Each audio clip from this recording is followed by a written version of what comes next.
Good evening. Welcome to the City of Shoreline City Council meeting for Tuesday, August the 3rd. A little bit about our agenda tonight. In a minute, we're going to do the invocation. That'll be followed by the Pledge of Allegiance to the American flag. And then we're going to have two very special recognitions tonight. I'd also like to acknowledge this is a joint City Council Planning and Zoning Commission meeting.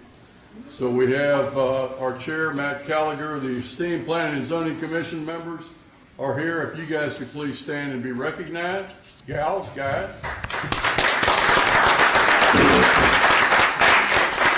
For those of you that don't know, they volunteer a lot of their time and we don't pay them anything. So it truly is a voluntary position. We appreciate your time and your expertise. I'd also like to, in a minute, actually right now, I'd like to have a moment of silence for Jeff and Associate. Many of you might have known Jeff. He was a photographer in the area. He took a lot of our pictures on City Council, and he recently passed. So if you could indulge me with that, we'll have a moment of silence, and then we'll move straight into the invocation.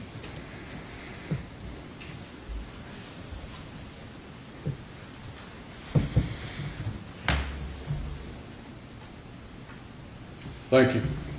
At this time, LaShawn, I think you've got the prayer and the pledge.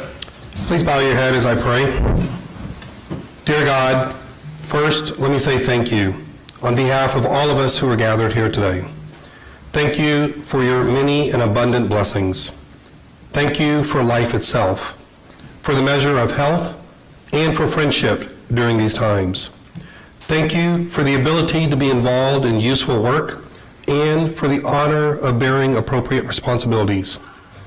God, we ask that you keep all of our men and women in our armed forces, our first responders, and our healthcare heroes safe as we see a rise in cases of COVID-19. Protect our healthcare heroes as they take care of the ill and continue to work in these very unprecedented times. Please guide us as we make decisions to elevate our city to an even higher status.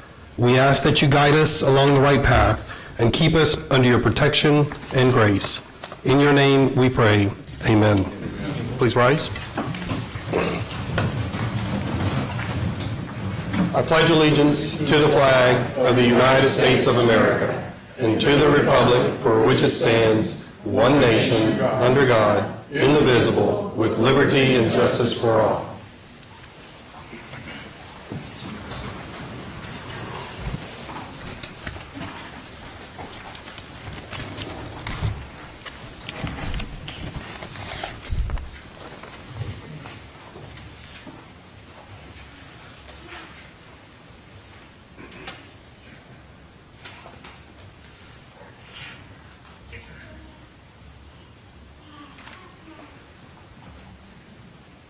As I said, we've got two very special recognitions tonight. At this time, I'd like to ask Militia Patel if she would come down with her husband Bhavesh, her son Jai, and her son Avi.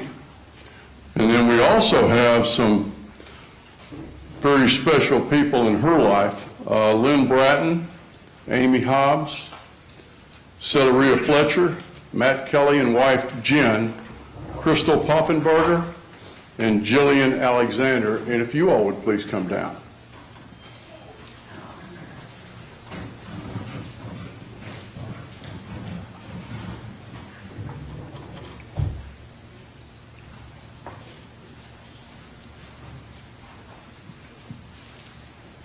You guys can stand right here.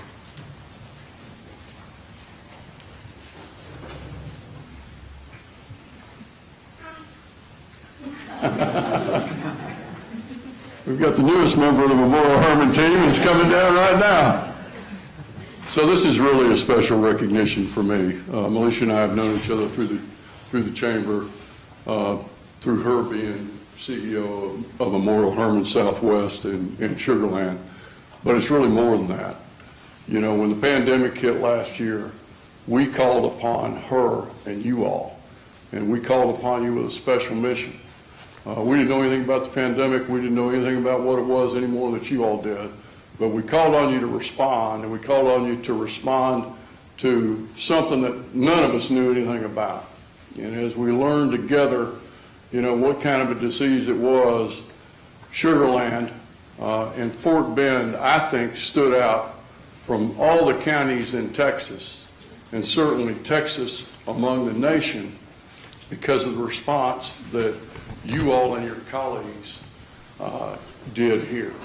And, even now we sit, I got an update today, we're at 67% vaccinated, 2 shots, 12 and older, which is one of the top rates in the nation. I understand from some other conversations I had today that 95% of the deaths that we now see right now are for those people that are unvaccinated. 90% of the people that you all are seeing in the hospitals are for people that are unvaccinated. And the response that we've seen in Fort Bend and in Sugarland and even in Texas is because of the efforts that you all and your team have done. You guys did an extraordinary job. I know I haven't had a chance to tell you that. When you staffed Smart Financial, that was an extraordinary effort. I know a lot of you didn't get a whole lot of sleep, but that was a tremendous effort that got a lot of shots in arms for people around here. So I want to, Militia, I want to thank you. It starts at the top, but it works all the way down through all of you. And I want you to hear it from me as the mayor of Sugarland, as our council, and as the residents of Sugarland, how much we appreciated your efforts.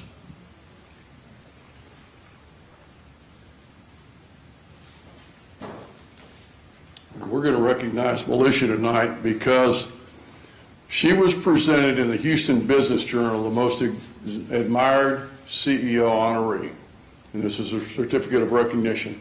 This certificate of recognition is presented to Militia Patel, Senior Vice President, CEO, Memorial Hermann Southwest Hospital and Memorial Hermann Sugarland Hospital, and the Houston Business Journal's most admired CEO honoree. Ms. Patel oversees the strategic development and operations of both Memorial Hermann campuses.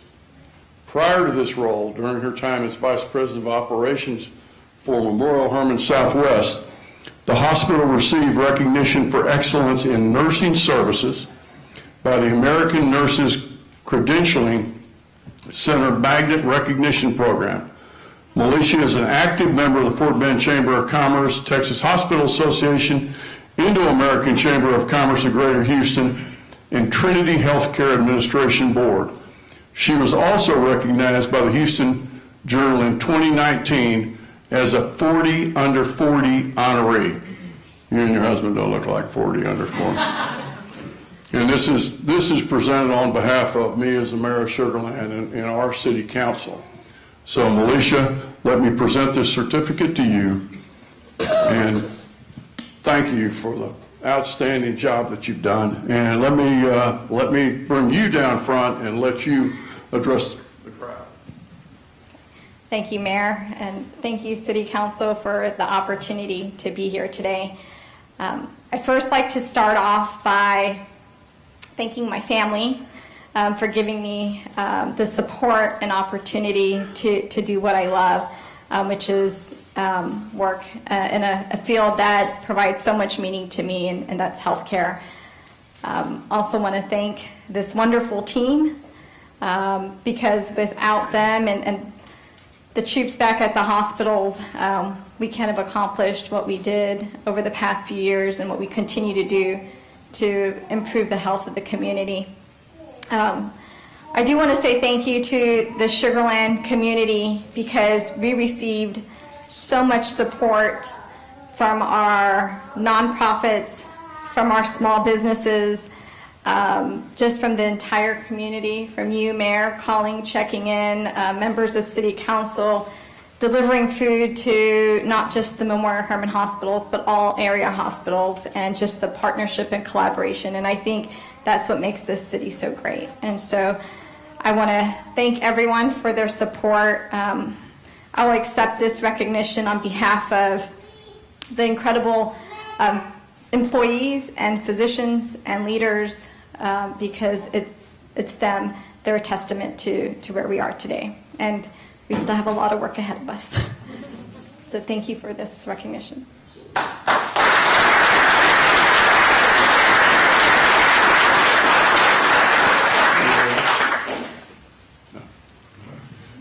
We're big on pictures. So, Council, Mike, if you all would come down, and we're going to get you to come up, and Council will stand beside you.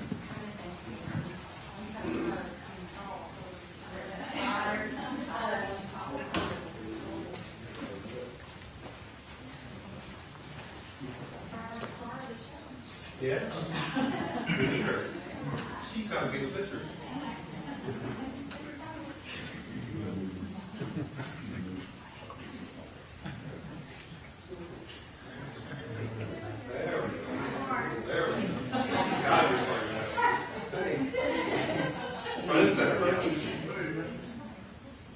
All right, great. Everyone looking right here, please. We're going to take a couple. 1, 2, 3. 1, 2, 3. 1, 2, 3. Last one. 1, 2, 3. All right, thank you all very much. Thank you.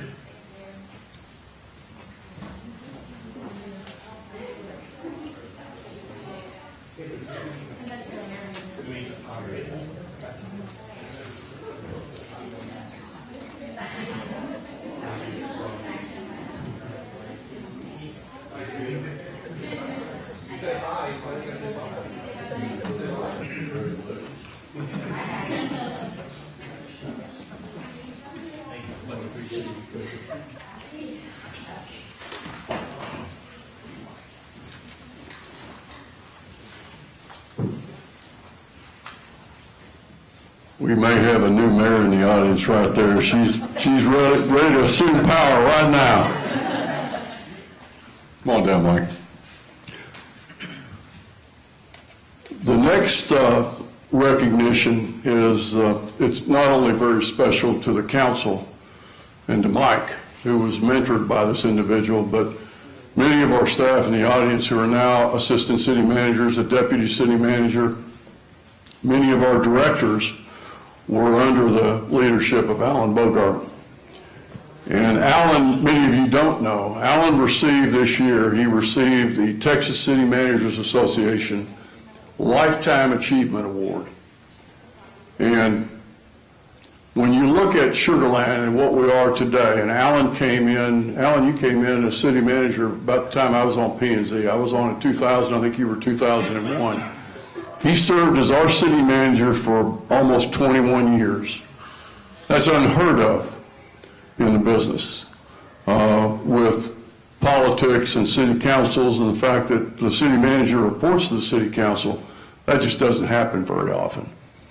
Alan was, as I got to know him, and when I came on council, even before that when I was on P&Z, is probably the single most knowledgeable city manager on finance and budget that we have. It's not just the state of Texas, but I think it's across the United States, and he's been acknowledged as such.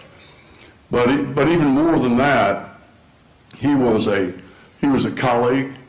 I used to tease him. I said, I thought I was pretty good at mentoring staff, but when I look around at the people that you mentored, I realized that you had a few notches on me. So and those people now serve.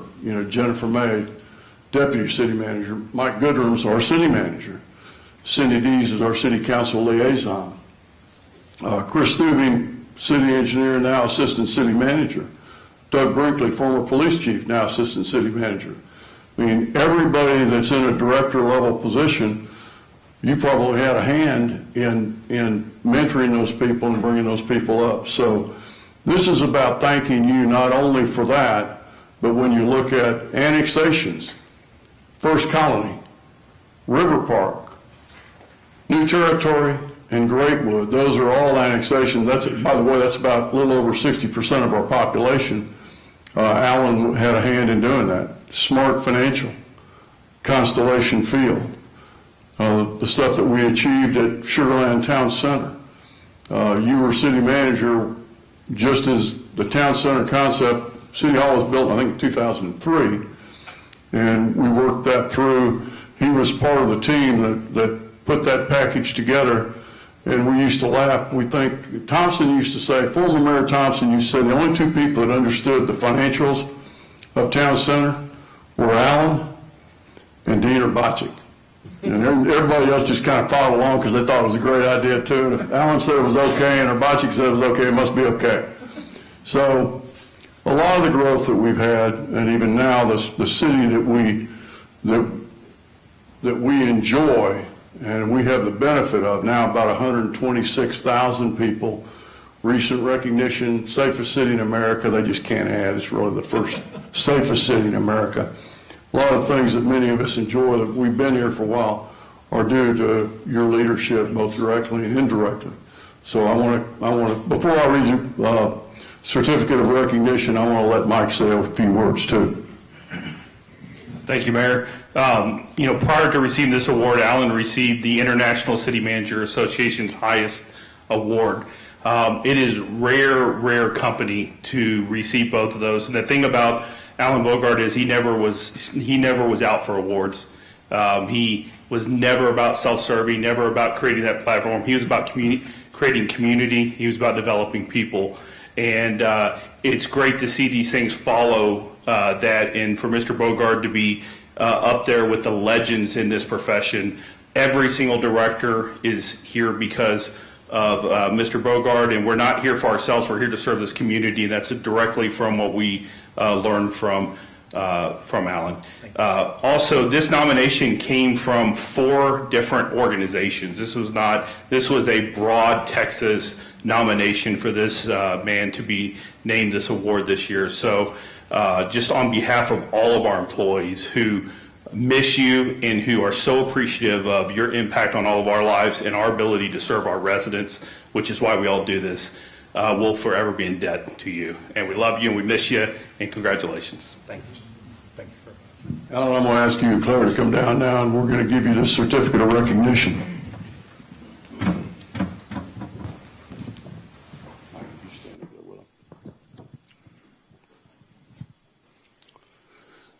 From the Office of the Mayor, certificate of recognition presented to Alan Bogart, Lifetime Achievement Award recipient. This certificate of recognition is for Alan Bogart for receiving the 2021 Texas City Management Association's Lifetime Achievement Award. Alan was with the city of Shoreline for 25 years and served as city manager from 2001 to 2020. I do have a good memory. Alan's tenure as city manager in Shoreline saw the organization work to implement the City Council's vision for Sugarland and contributed to the city being a nationally recognized, beautiful, and inclusive community with growing economic, cultural, and entertainment opportunities. During his time with Sugarland, the city more than doubled in population, saw the addition and expansion of the First Colony Mall and Constellation Field, the creation of the award-winning Sugarland Town Square, development of the Smart Financial Center, and became a burgeoning employment, educational, and medical center, creating thousands of new jobs as well as becoming an entertainment destination. The Texas City Management Association's Lifetime Achievement Award recognized the city management professional who has made significant contributions to the field of local government management for more than 20 years. In June 2021, the Texas City Management Association recognized Alan with a TCMA Lifetime Achievement Award for his service to local government. Congratulations, Alan, and thank you, Claire, for loaning him to us for such a long time. Alan, I'm going to give you this, and I'm also going to give you the mic and ask you if you'd like to say a few words. Well, sure. Thank you very much, Mayor and City Council. I'm honored to be recognized this evening. One thing that I would like to say about the award that I received is it was only possible in a community that has the commitment to good government that our community has. A multi-generational commitment to good government, and it continues to this day. that commitment to good government allowed for professional management to exist and to play the important role of implementing the vision that the City Council establishes. So this really is, as far as I'm concerned, kind of a joint award because it would not be possible without the City of Sugar Land. So I hope very much when people think about Alan Bogart, they also think about the City of Sugar Land, and to whatever honor I have earned, I hope that comes to the city, because the city deserves that. The employees deserve that. I worked really long and hard to be able to get my 25-year pin, so I wore it tonight. I had to work real hard to get it, didn't I, Paula? I was worried that my 1 week of retirement was going to keep me from getting it, but anyway, thank you all very much. It's very kind of you, and thank you, Claire, the boss. Thank you very much. Yes, sir. Yes, sir. Thank you. Yeah, let's get a picture. If we could get, I know staff wants to be part of this. Staff, if you guys would come down, we're going to get a picture with council and staff and Alan and Claire.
Before we move to the public comments, I'm going to ask our chair, Matt Gallagher, to come down the podium and call P&Z to order. Matt. Thank you, Mr. Mayor. It's my pleasure at this time to formally call to order the Tuesday, August 3rd, 2021 meeting of the City of Sugar Land Planning and Zoning Commission. Thank you, Matt. Thank you, sir. Item number 2, public comment. Thomas, do we have anybody signed up? No, sir, Mr. Mayor. No one signed up. Let's move on to item number 3, consent agenda. 3A, consideration of an action on authorization of amendment number 1 of the standard tax abatement agreement between the City of Sugar Land and Texas Instruments, Inc. We only have one agenda item. Motion to approve. Got a motion by McCutcheon, second? Second. Second by Kamali. Your vote this time, please.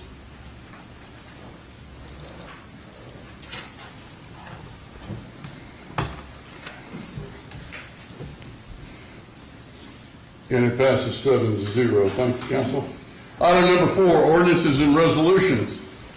4A, consideration of an action on the City of Sugar Land Resolution number 2110, a resolution of the City Council of the City of Sugar Land, Texas, naming the Sugar Land Regional Airport Terminal Building as the Philip W. Safco Terminal Building. And we have Elizabeth DeRosa, the administrative manager. Elizabeth. Hi. Good evening, Good evening. Mayor. Okay. Hold on. Okay. Good evening, Mayor, City Council, and City Manager. Today, the airport is bringing the naming of the terminal building to City Council.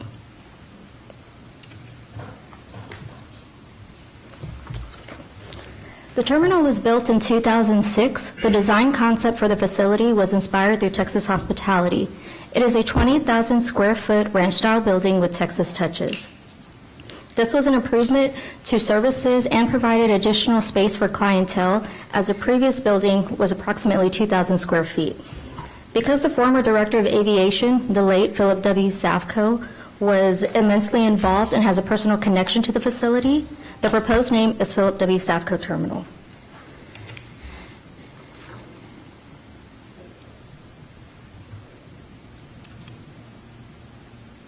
Okay. Philip W. Safco was the former director of aviation. He served with the City of Sugar Land for over 21 years. Throughout this time, he led several projects, and his contributions elevated the airport to a leading general aviation airport. Overall, the projects he oversaw accumulate to $112.6 million. Some of these projects include the establishment of the Air Traffic Control Tower and the inclusion of the Contracts Tower program. This made Sugar Land Regional Airport the first in the state of Texas to be included in this program. He was also responsible for the construction of 2 new taxi lanes for corporate aviation development. He also oversaw the new construction of the GA complex, which includes 99 T hangars, and this makes our airport the only GA airport to have taxiway bridges over water. This is a rendering of the proposed signage. It will be affixed to the front of the building and will be of dark bronze.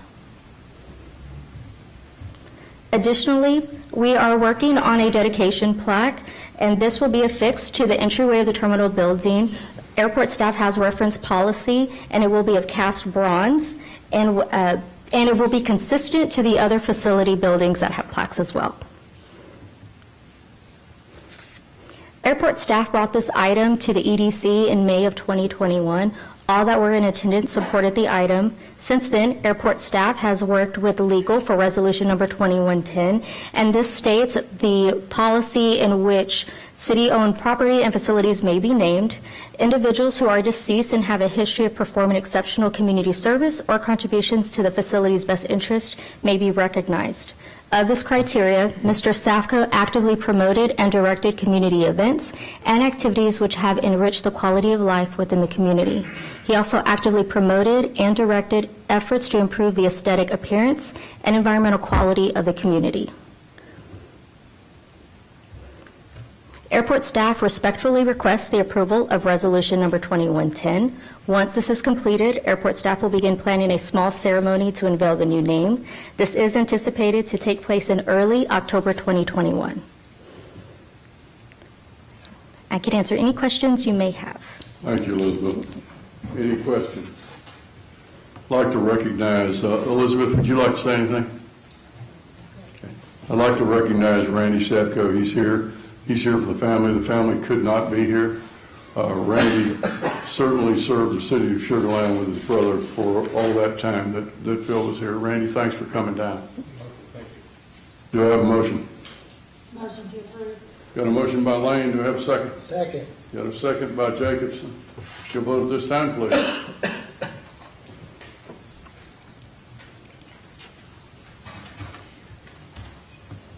7-0 vote. Thank you, Councilor Randy. Congratulations, Elizabeth. Thank you.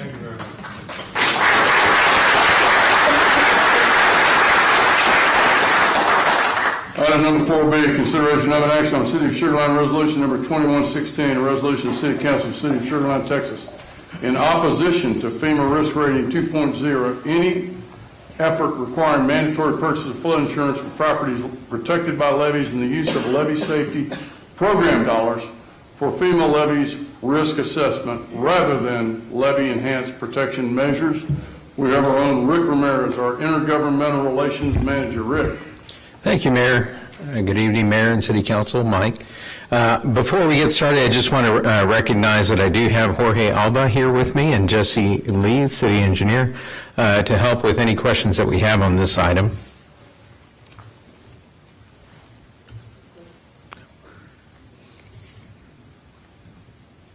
There we go. So tonight I'll give you a brief overview of the National Flood Insurance Program, NFIP, and a brief description of FEMA's Risk Rating 2.0. I'll explain some of the concerns that staff and other local groups have regarding the development of 2.0. I'll outline Resolution 2116 and provide you with some next steps, and then I'll open it up for questions at the end. So FEMA, the Federal Emergency Management Agency, administers the National Flood Insurance Program, which you may know as NFIP. This program provides flood insurance to property owners, renters, and businesses. If you have a home or a business in a high-risk flood area, you have a mortgage from a government-backed lender, you're required by the federal government to have flood insurance. Those flood insurance premiums have been calculated the same way since the 1970s. And you might recall flood insurance rate maps, or what is commonly known as firm maps. This has been the basis for how your insurance premiums have been determined for many, many years. You might be in the 100-year floodplain, you might be in the 500-year floodplain, or shaded region X, and so forth. And depending on where you are, and your elevation of your property, the NFIP determines what your premium should be. FEMA has long been interested in changing the way they calculate flood insurance premiums. What they want to do is calculate them based on properties' actual risk of flooding and no longer relying on firm maps. The goals are to develop a new pricing methodology, which FEMA claims is based on models, technology, and calculations developed by industry leaders.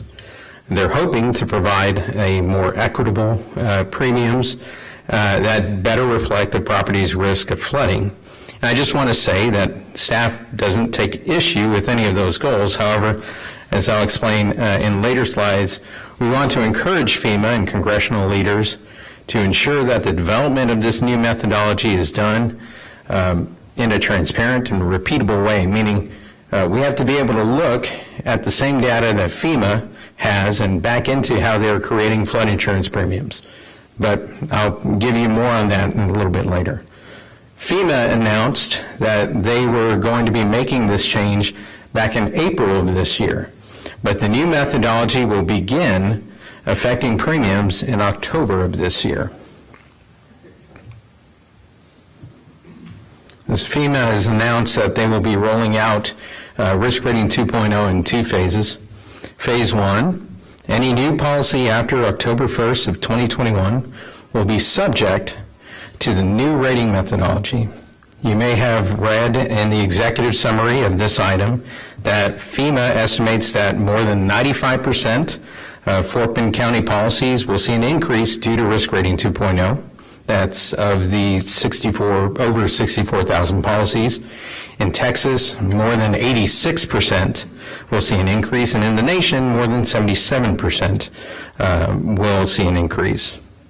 Phase 2, all remaining policies renewing on or after April 1st of 2022 will be subject to the new rating methodology. What this tells us is that if you're thinking of getting flood insurance, you should probably do it sooner rather than later. Because while the NFIP expects risk rating 2.0 to raise the majority of rates, premiums are still prohibited by Congress from increasing your individual policyholders or policies by more than 18% per year. As mentioned earlier, flood hazard zones and elevations will no longer be the only factors used in calculating a property's flood insurance premium.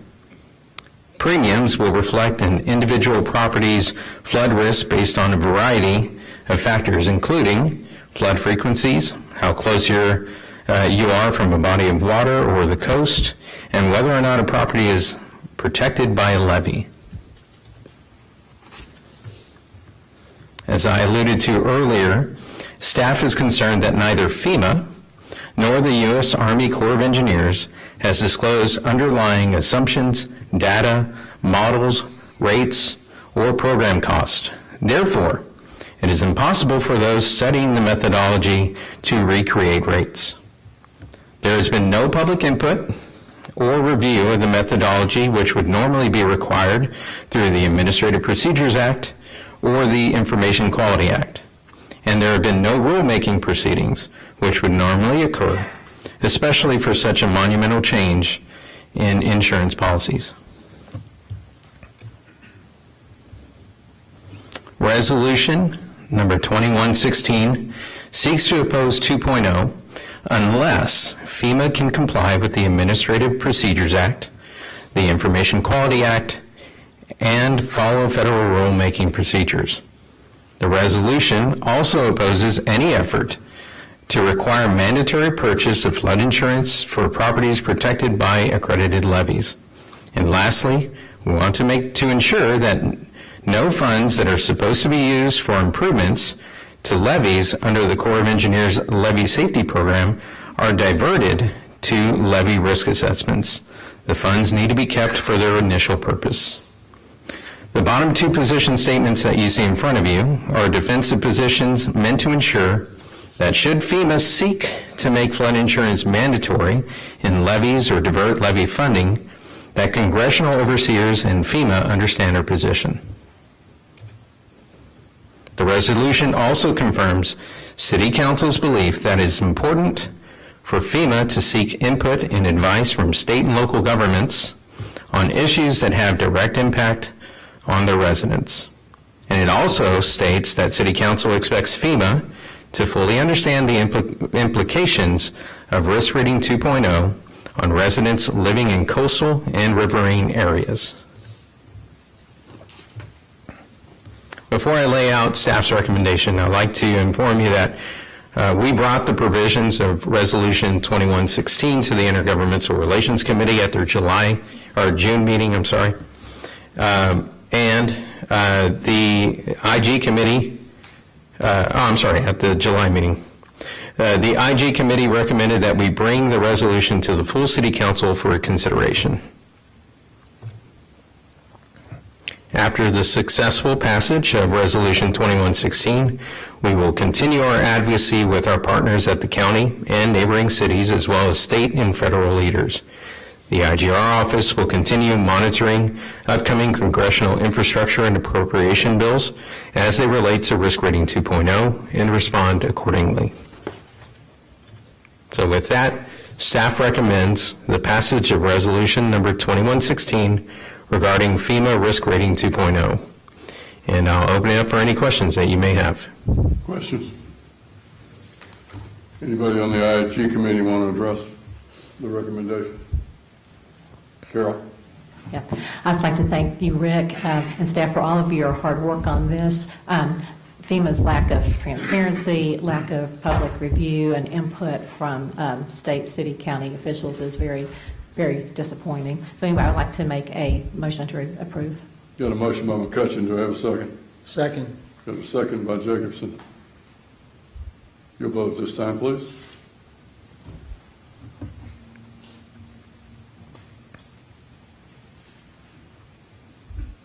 And it passes 7-0. Thank you, council. Thank you. Item number 5, thank you, Rick. Public hearings. 5A, public hearing. Receive and hear all persons desiring to be heard on the proposed change in zoning from interim standard single-family residential R1I to standard single-family residential R1 for 4.81 acres located at 12430 Austin Road in the Brown and Belknap League, abstract number 15. We have Laura Waller, our planner, too. Laura. Good evening. So to start off with, just a approximate location for the property. This is on the north side of town, near the Ashford Lakes sections. This is a holdout tract from the MUD, so that's why it's separate and not included in one of the other tracts. It is about 4.81 acres and was annexed in 2004. The current zoning is R1I, and the proposed zoning is R1 to be in line with future development. The surrounding areas are single-family residential R1 standard districts. Ashford Lake Section 1 is to the east, Section 8 is to the west, and Section 5 is to the south. To the north is one large parcel with a house on it, or excuse me, it's several parcels with one house on it, all owned by the same person.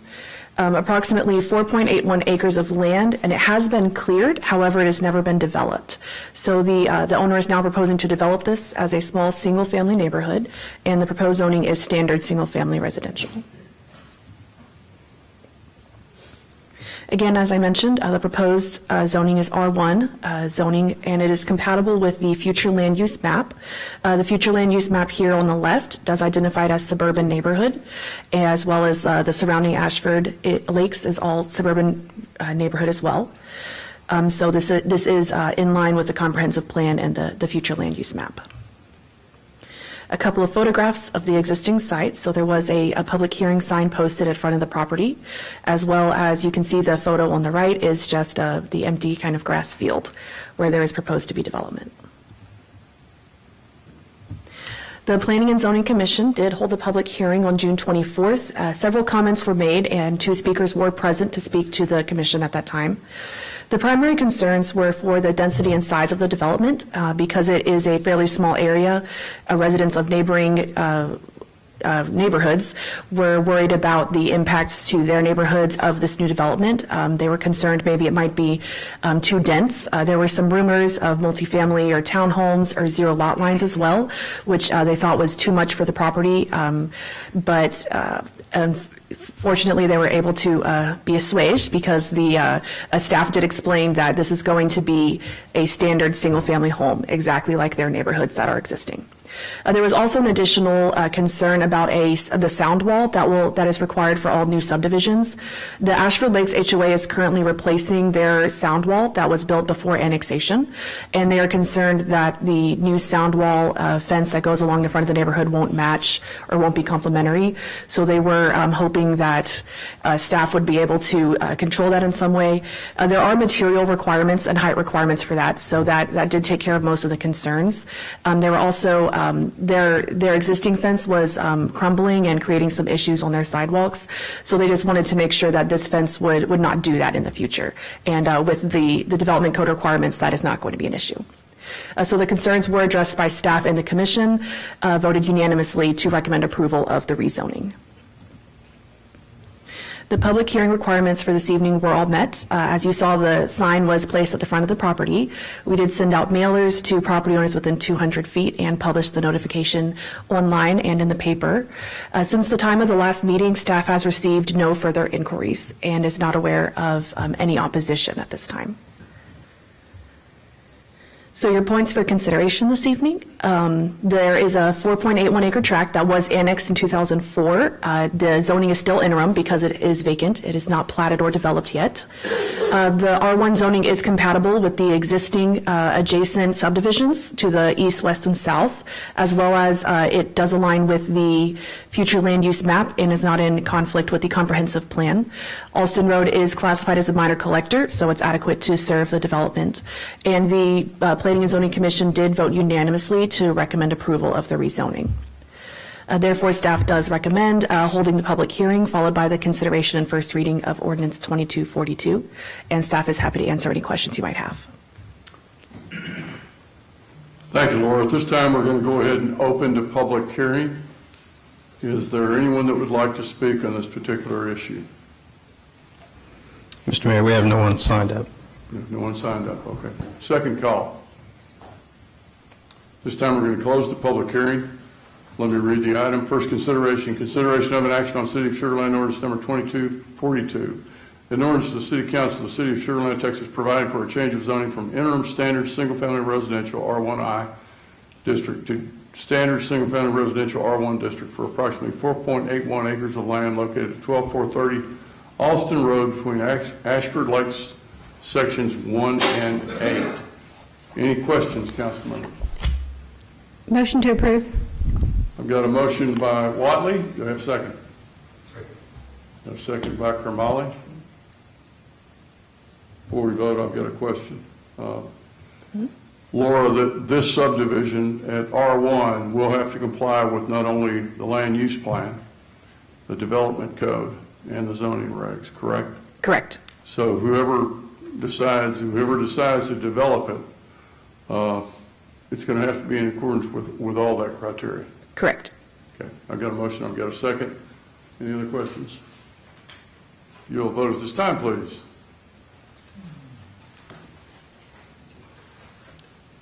And it passes 7-0. Thank you, Council. Thank you. Thank you, Laura. Item number 6, joint workshop.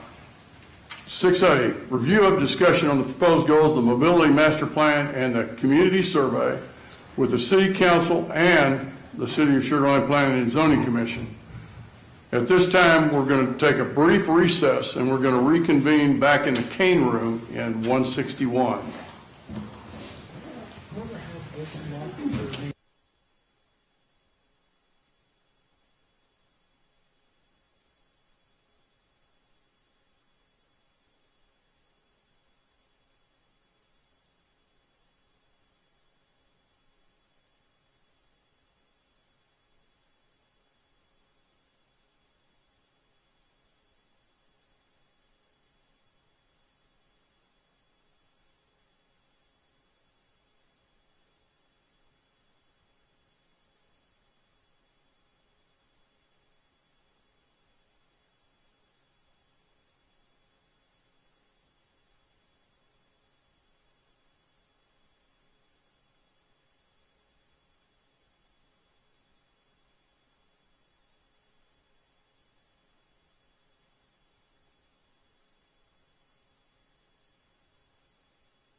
Mic check, mic check.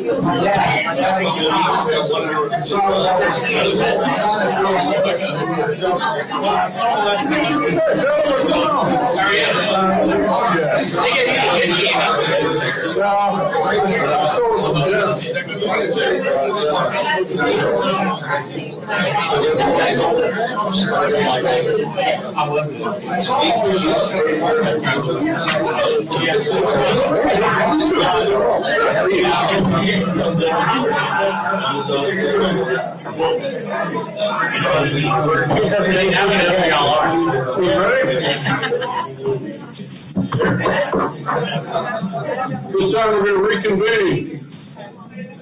Item 6, joint workshop.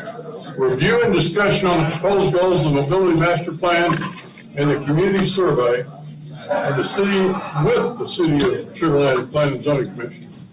We've got Monique Johnson, Transportation Mobility Innovation Manager, Ho-Jin Lim, Mobility Task Force Chair, and Carla Mott, Mobility Task Force Vice Chair. Monique, the floor is yours. All right, thank you, Mayor. Good evening, Mayor, City Council, and Planning and Zoning Commissioners. We have an exciting presentation for you tonight. We've been doing a lot of work this past, year and a half now, working on the mobility plan. We've been through some challenges, of course, just like with everything else, but we've managed to come a long way with this project. So we're excited to give you guys an update. Like the Mayor mentioned, I have two guest presenters, our Chair and Vice Chair of the Mobility Task Force, who will go through some of the goal development, some other items with you relating to the plan, but I'll start it off for tonight. There we go. All right, the purpose of tonight's workshop is to provide an update on the plan's progress, and then we're going to go over some of the 5 goals that were developed for the Mobility Master Plan. And so with these 5 goals are also 5 core values, and that they'll be able, Jen and Carla will explain to you what those mean and how they really tie into that vision for superior mobility, which is defined in our comprehensive plan. And then we'll also go over some of the feedback that we've heard from the community. Once we developed these goals, we presented them to the community, got some really great feedback on the goals, but also some information to help carry us forward through the next steps. And then what we'll do is wrap up with next steps in the project, what to expect going forward, and then opening the floor up for questions and some discussion. Monique, I think we also have some task force members that are here if you do introduce them. Yes, forgive me. So I would like to recognize one of our task force members, Mr. Hkhc. He's here tonight, and I believe, yes, he's been a very supportive and very vocal member on the task force. Another task force member who is also one of your fellow planning and zoning commissioners, Tim Hart. Although he's not here, he has been heavily involved in the project as well, and so we really appreciate all of their feedback. It's a really very, very active group, and so all of this work that you see tonight is really as a result of them. Thank you, Monique. Sure. So the purpose of the master plan is to achieve superior mobility. So this is defined in the city's comprehensive plan goal G. And so what we want to do is shift our focus to moving people and goods. So we want to make sure that we can provide residents, visitors, and tourists with multiple transportation options in Sugar Land. And to do this, we need a plan that will address all modes, citywide guidance from all modes of mobility. And what we'll do is, through this process, is create a separate planning process that allows us to dive a little deeper, get more input from the stakeholders, and develop small area plans to address specific mobility issues. So here's the current structure for the mobility planning process. We have our comprehensive plan, and then we also have 2 official master plans. So that is our thoroughfare master plan, which focuses on the corridors, the major corridors and roadways through the city. And then we also have the pedestrian and bicycle master plan that focuses on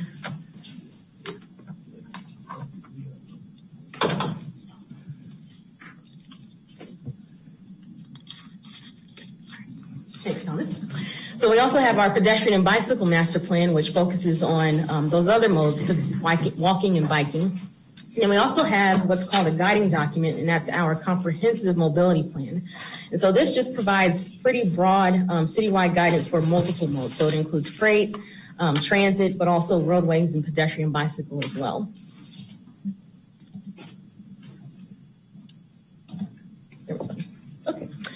So the new mobility planning structure, we'll have our comprehensive plan, but then we'll also integrate those 3 existing plans to create this mobility master plan to address all of those modes.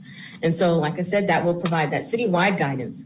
But once the mobility plan is adopted, we'll have what's called small area plans. So there'll be several of those. So they can range anywhere from a neighborhood plan, let's say for the Sugar Creek area, or it could be a corridor plan for maybe State Highway 6 or any other corridors that we feel are a priority for addressing in the city. So to date, City Council has appointed 23 members to the Mobility Task Force. Unfortunately, we are down to 22 members. One, could no longer participate due to personal circumstances, but we still have a very large group. Still get a lot of input and a variety of input and feedback from this group. The project scope includes 2 phases. So phase 1 is focusing on developing the vision, goals, and then we'll start beginning strategies. And then phase 2 of the project is to continue developing those strategies and metrics, and then also develop some policy guidance and recommendations for an implementation framework. This project is a data-driven process, so a lot of the information we're getting from the community, a lot of our existing data from a lot of our regional partners, and just looking at our existing conditions is built into developing the plan. But it's also a strong emphasis on a community engagement. So this is why we have that task force. They're really the voices of the rest of the community. And this is why we're going back and forth to members of the community via surveys, providing as many opportunities as we can to get that public feedback and making sure that's incorporated into this plan. So funding for the mobility plan, it's approximately $500,000. Phase 1 was allocated funding in fiscal year 20. And so phase 2 is included in the proposed FY22 budget. And so once we wrap up with phase 1, we'll be coming back to City Council for a contract to complete phase 2. So here's our approach to the mobility plan. This is what we call our game board, if you will. We started back in March 2020. And, the plan really consists of 4 different tasks. So task 1 is building that solid foundation. Task 2 focuses on developing the vision and the goals. Task 3 focuses on developing strategies and metrics. And then task 4 is that implementation framework. And so as you can see, there was a lot of activities going on during task 1, building that solid foundation. This is where we reviewed our existing plans. We did a lot of data collection. We engaged with the mobility task force, did a lot of education with them, got a lot of feedback from them. We put out a public survey to really get a feel for how the community uses our transportation system, what they desire to see, what are some issues that we probably need to address. And so it was really focused on getting that input. We also included feedback with our stakeholders. So agencies like TxDOT, Texas Department of Transportation, Houston Galveston Area Council, some of our levee improvement districts, Centerpoint, a whole bunch of agencies that we have to deal with and that may impact the mobility system. So we've engaged them as well during that first task. Task 2, we continued that engagement, but this is also where we took all of that input from task 1 to develop what you will see later tonight, which are those goals for the mobility plan. And so that included input from our mobility survey that we conducted back in fall 2020, and then also the citizen satisfaction survey that was conducted back in 2020 as well. And so through that survey, and pretty much in any previous surveys with the citizen satisfaction, is that mobility has been identified as one of those top priorities. And so we definitely wanted to incorporate that input into this plan and use that as we go forward. So yes, we are here tonight with the goals. And then, like I said, the next phase will be moving into strategies and metrics. And with that, I will turn it over to Ho Jin, our chair for the Mobility Task Force.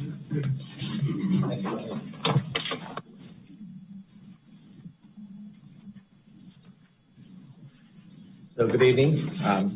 Thank you, City Council and Planning Zoning members for taking the time to hear our presentation. I'd like to start out by providing some background about myself and why I applied to be on the Mobility Task Force. My profession, I'm a licensed civil engineer with 27 plus years of experience with various backgrounds in engineering, from municipality work to mud engineering work, which includes the WS&D water, sanitary sewer, utility work, including paving, I also have some background on hydrology and hydraulics modeling. And this is some of the items that my background involves. So I'm a father of one college-attending sophomore. Hard to believe. And I've been a resident of Shoreline for 21 years. I've seen Shoreline grow up since the 80s when I came to the region, visiting Shoreline Imperial Sugar Plant when it was in operation. I even took a tour as a kid. So I'm an avid runner and a cyclist, which is why I joined the MTF. We wanted to see how I could help shape the needs of active lifestyle residents. I also wanted to provide input to see how I can make the city and provide input for a more pedestrian-friendly place to live, more like the other places I've actually visited and lived across the United States and the world. Since our last meeting, first meeting in spring of 2020, it's been a great experience with interactive meetings with all the 22 other members of the MTF. The MTF consists of many different points of views. Even so, with so many voices and opinions, we're still able to cooperatively develop this mobility. So, when we saw you last, we presented the following: how to build a successful mobility plan. Through meetings, discussions, collaboration, this is where the MTF focused and developed ways to build a successful mobility plan.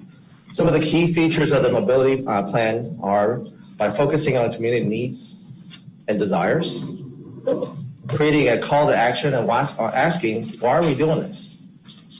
Defining the right strategies and metrics to measure our progress in implementation, and building and maintaining momentum to keep the community engaged throughout the plan's development and beyond during implementation. Next, we presented the state of the mobility within Sugarland. Through multiple MTF meetings to discuss the state of the mobility in Sugarland, we initiated discussions related to mobility and to understand existing transportation system. With that said, our discussions really resulted in 10 key insights. Finally, we presented the preliminary findings in November 2020 for our fall survey. So since then, what have we been up to? From our conclusion of the fall survey, the community survey we obtained approximately 1,400 responses. This survey was to understand how people are using the transportation system and what the needs are. Next, we collected input from the online map engagement tool. This tool, online mapping tool, is available to the public on the city's website under the Mobility Master Plan page, and is still available, and we're still collecting inputs.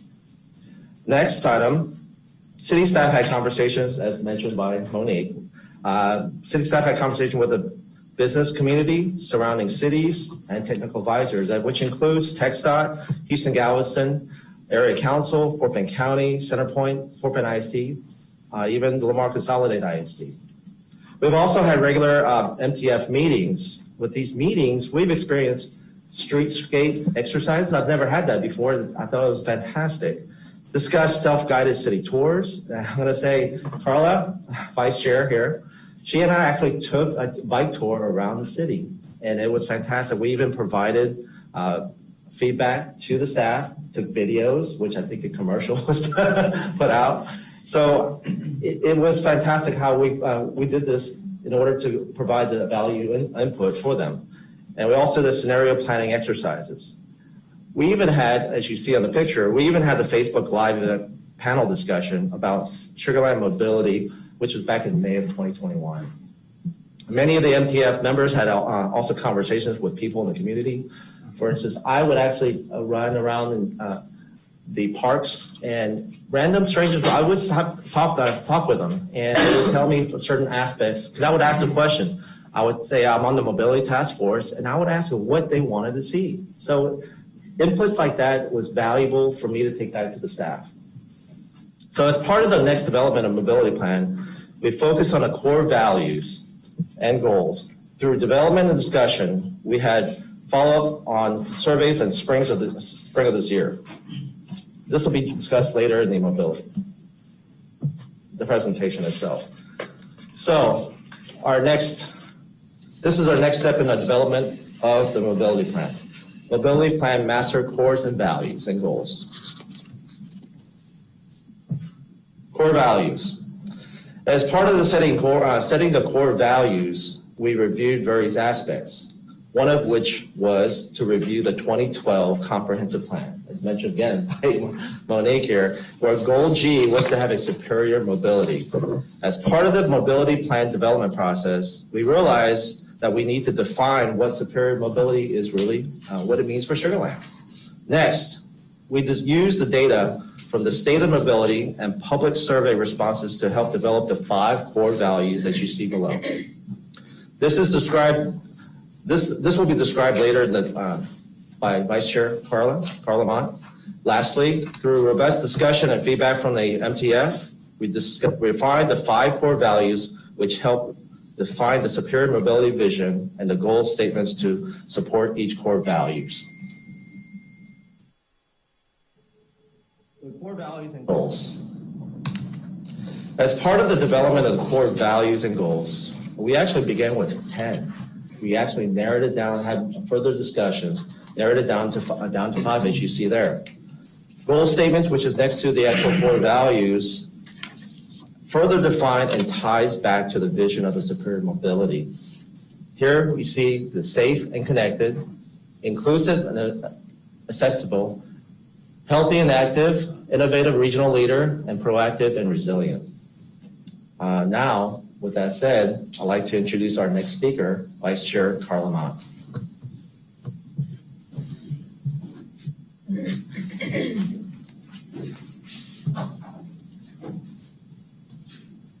Good evening. Good evening. Council members and members of the Planning and Zoning Commission. I'm Carla Mott. As Ho-Jin stated, I'm serving as the Vice Chair of the Mobility Task Force. And what I'm going to do is give just a general overview of the core values that we've created. And what I thought was important was presenting the points and views and perspectives of the members of our task force. So I'll be providing quotes from them as I go through each of the core values. Our first core value, safe and connected. This value seeks to build upon the city's previous successes to create mobility networks that are safe and connected for all users. And that means users of all abilities. So overall, the city has done a good job of improving safety in the city's roadways, but we still have issues, particularly among our roadways, our major roadways, excuse me. And this is compounded by the inability of users of these roadways to cross safely. And as we can see with the data, that 47% of our crashes are intersection related. And so some feedback that I got from our mobility task force member, Mr. Jim Hkhc, is as an avid runner and cyclist, it's imperative that our city establish a sharing of the road for its citizens. This can be properly done with design and signage. With better access and flow, everyone can move along without speeding and scaring the runners and cyclists. And what I think this emphasizes is not only the importance of improving road safety, but the value of the multimodal approach that we identified as we created the core values and the goals of the mobility plan.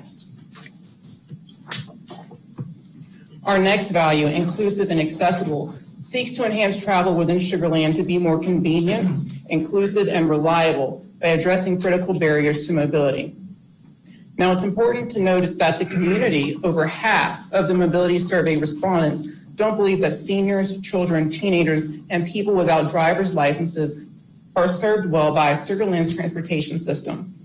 And the data suggests that a reason for that might be because of high speeds, which Jim noticed, the width of the sidewalks and the roadways, as well as the limited number of crossings available. Another perspective that I got from one of our members, and she was unfortunately the one member that Monique mentioned that had to drop out, but her name is Mina Outlaw, and she is a very active and engaged member of our differently abled population. She gave a statement from which I've taken a few excerpts, and I think that she made some very valid points from her personal perspective and experience in the city. Mina says, as an individual who is differently abled, who permanently functions from a wheelchair, it is fundamental that we have a more inclusive approach to accessibility in our city. Furthermore, it would be nice to be able to take my son to parks that offer wheelchair accessible pavement and concrete access to the activities. When the playgrounds are full of wood chips or gravel and are bordered with wooden beams, it creates a barrier for a wheelchair user to safely and easily access the facilities that are supposed to be inclusive to all individuals. This adds to the fact that these same barriers are now also inaccessible to a fully able child, accompanied by their wheelchair user parent or vice versa. As I stated to Councilman Nishad Kamali, I feel we must not just begin a conversation, but also stick to a resolution, which I also agree with. So I thank Nina for her input, and I wish her the best in her future endeavors. Our next core value, healthy and active. This value seeks to establish Sugar Land as an active lifestyle city where residents' daily activities and key destinations are accessible without the need to always drive. Now, many of our members, Ho-Jin included, joined our task force to advocate for this specific goal because it's very important to our residents. The residents' ability to engage in health and wellness activities that they enjoy need to be provided for in a way that is not only simple, but intuitive. It needs to make sense. And as it stands, it does not. It doesn't make practical sense to someone to have to be able to drive, to run, exercise, or ride their bikes at a park or some other place that they enjoy. They should be able to do that without the need for a vehicle. 67% of the survey respondents say that they walked or biked since the start of the COVID pandemic. And I think that 67% is significant. And it's a number that we need to pay attention to, not only to maintain that number, but to increase it over time. And the only way to increase that is to improve the mobility access to these users who say that living a healthy and active lifestyle is one of their core values. And the way that we can do that is to eliminate any barriers that can act as a deterrent to people prioritizing their health and wellness and their outdoor activities. Because we all know that improving the healthy and active lifestyles of the residents creates an overall increase in the health and well-being of the community, which increases overall life satisfaction, which is very important for a thriving community. Our innovative regional leader, core value, seeks to strengthen Sugar Land's position as an innovative mobility leader that sets the standard for quality of life in a thriving economy. Now, what the data suggests is that Sugar Land is in fact a regional hub of employment, and that's very important for our economy, and we need to make note of that. How we choose to invest in mobility will directly impact our economy and the way that we thrive in the long term.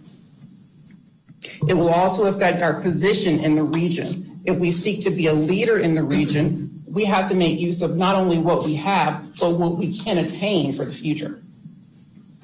Our MTF member, Nasir Hussain, who his experience draws not only from his life here in Sugar Land, but he's lived all over the world, in Dubai, all over the country. And not only that, he has taken it upon himself to draw from and analyze the mobility plans of leading cities in the country.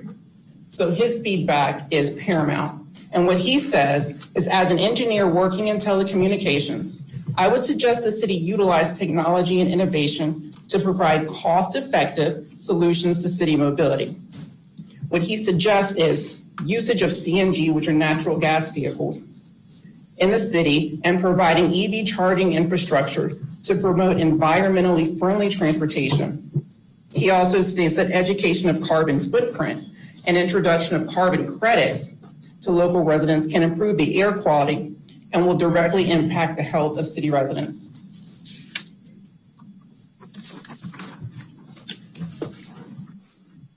Our proactive and resilient core value seeks to create a resilient mobility network that can withstand environmental, social, and economic changes over time. What's key here is that 63% of the mobility survey respondents believe that providing the next generation with an environmentally clean, as Nasir alluded to, and financially sound transportation system is critical or very important. As we can see, those considered the next generation, if you look at the data, they make up for almost half of the current Sugarland residents or those that responded to the survey. And that's very important. The key is because retaining the youth and the residents that can promote the productivity and the success of the city in the long term need to be retained. But we also need to make our city attractive to future young residents that can keep us going in the long term. We need to be attractive as a place to live and work so that we can thrive long term. All of us have, well, perhaps young children. I know I do. I'm a mother of 2 young girls. Perhaps you have young children and young grandchildren. And we need to think about what the next generation is going to inherit from us. So making us proactive and resilient, we have to be able to provide a mobility network that has a strong foundation that can respond appropriately to natural disasters and other unforeseen events and be sustainable to the various social and economic shifts that may occur over time.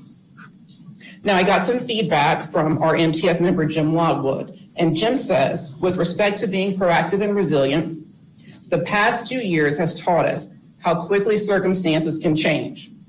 Our solutions have to provide the flexibility and the robustness to allow us to respond quickly and effectively to change, whether anticipated or not. Now, this slide just goes to show you that every core value that we've come up with seeks to support the overall goal and the vision of superior mobility in the city of Sugar Land. What we did is we took the information that we received from the fall 2020 survey. We used that information to derive those core values, and then we sent those core values back into the community for feedback. And as you can see from the 408 responses, the majority of the respondents either agreed or strongly agreed that our core values were consistent with supporting the overall vision of superior mobility. And this slide also further, it emphasizes that goal, that taken together, the mobility plan goals effectively summarize the outcomes the city should focus on to advance the vision for superior mobility over the next 10 years. And as you can see in this metric here, you can see visually that the majority of the respondents did agree or strongly agree that our core values that were derived by our task force, by listening and engaging and then integrating that feedback from the community, does resonate with what they think will help us achieve superior mobility. And with that, I will turn things back over to Monique so that she can review the next steps. Thank you. Thank you, Carla. All right. So what's next? So now that we're here, we're talking about goals. The next thing we prepare for is developing strategies and recommendations. And so that will take us into task 3. That's where we'll really get into talking about what those trade-offs are, what the city should invest in, and really coming up with pretty much action items for implementing and hopefully achieving some of these goals. So when we put out the survey to get feedback on the goals, we also asked a question: what are some of the things, some action items that you would want the city to prioritize? So this was to help us get an idea on how to move forward and really kind of take us to the next step. And so as you can see, we heard a lot of responses that relate to safety and connectivity. And so we have a word cloud that kind of highlights some of those things, including multimodal crossings, walking and bike paths, but you also see some information about traffic flow and smart signals. So that just tells us that we need to also continue looking at investing in technology and focusing on some of those things to help alleviate traffic. We also heard a lot about transit. We've heard pretty much all sides to this in that feedback. You know, we've heard a lot of support for transit. We heard support for different transit options that are not currently offered, but we also heard, the opposite, that people don't want transit. And so it's going to be interesting going forward and talking about what transit looks like in Sugar Land in this next step.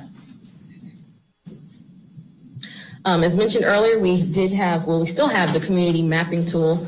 And so as you can see here, we've got a lot of feedback. A lot of it was concentrated in the South.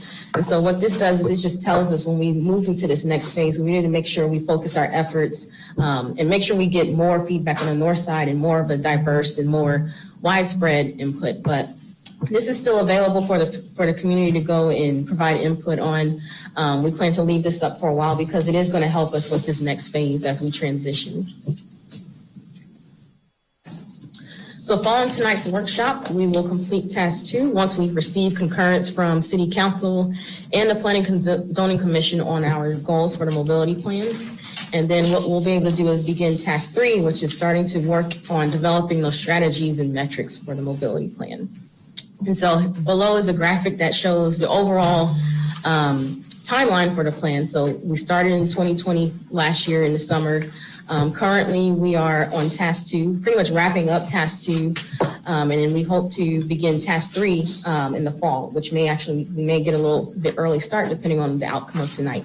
So, but ultimately, we would like to be done and have all the input and everything gathered by early 2023. And with that, we will all be happy to answer any questions. We also have our consultant, Jeff Carlton, who is the consultant for the mobility plan. He's with Traffic Engineers, Inc., but we'll all be happy to answer any questions that you may have. Why don't we open it up and we'll start at the far end of the table. I think probably the easiest way to do it is just go individual, person by person, and ask if you have comments and or suggestions. First, I'd like to thank the staff and the members of the task force. I think you've put in an incredible amount of work. I'm very impressed with your presentation and your findings. And I think there's found nothing that you probably don't have any questions.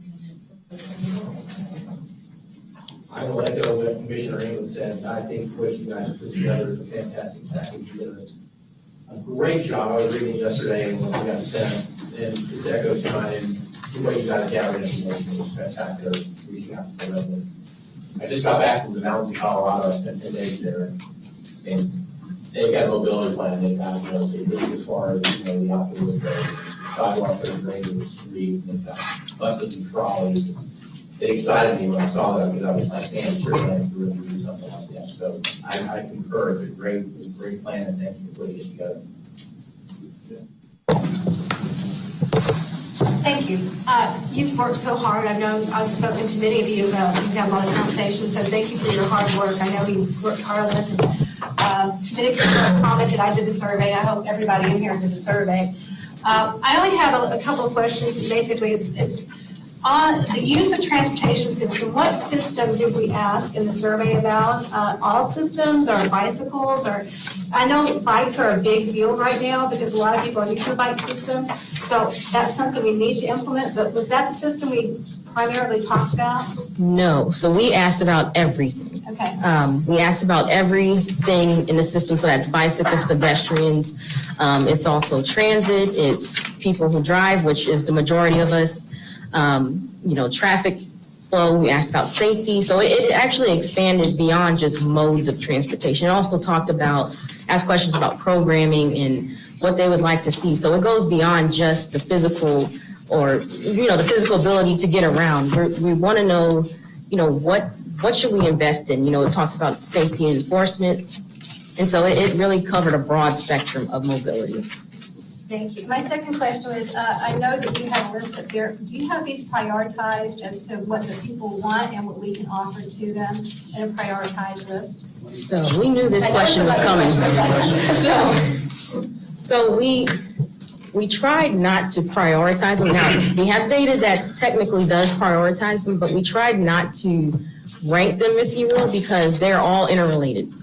We want people to think about, okay, if we're going to provide a safe and connected network, we're going to have to think about some innovative strategies to do that. A lot of our network is pretty much at its capacity. It's built out. There's only so much more we can do as far as what we've done in the past. And so we're going to have to start thinking about new ways to address things like safety, address things like accessibility, connectivity, all of those things. And so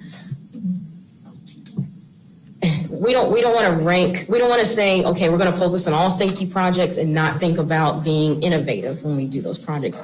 Same thing with being proactive. We don't want to always react and respond to things. We want to start thinking about how can we make this better up front? How can we make it last longer? So that way, if there is another Harvey, God forbid, or if there is some other disaster, we're prepared for that. And so we're trying to, and we'll do this more when we move with the next phase, but we really want to make sure people understand that these goals and core values are interrelated, and they can't really operate without the other.